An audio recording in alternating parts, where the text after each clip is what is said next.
Already, some Asian economies are beginning to feel the effects. The latest trade figures for Singapore show that exports slowed at a much faster pace than expected. Analysts say the months ahead could look worse for the Singapore and region. Ryan Huang with more. That's right, Jan. Singapore is usually among the first in the region to announce its economic data. And this time, it could be a sign of more bad news to come. First, let's take a closer look at Singapore's export data in October. Non-oil domestic exports fell 16%, more than double the market forecast of around 7%.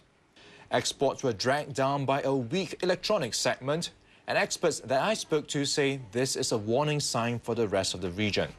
The electronics segment fell 31% compared to non-electronics, which fell 6.7%.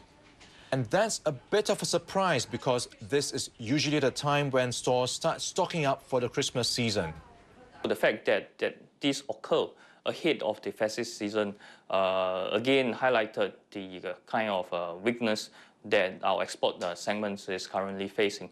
So, and considering the fact that we have not factored in any spillover effect coming from the floods in Thailand, I think there is downside risk going forward. Just last week, the Purchasing Managers Index for Singapore showed that manufacturing activity rose in October.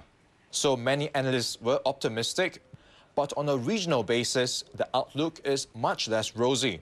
Global semiconductor sales have continued to decline, and another closely watched indicator for the electronics industry, called the semi-book-to-bill ratio, has also been dropping. The thing to note is that electronics segments, which are actually quite well integrated with the region, given the fact that many of the regional countries are also electronics exporters, this could actually mean that electronics and also export performance for some of the regional countries could also feel the kind of the chill coming from a weak external demand. Now, analysts expect the slowdown to continue into the first quarter of next year at least.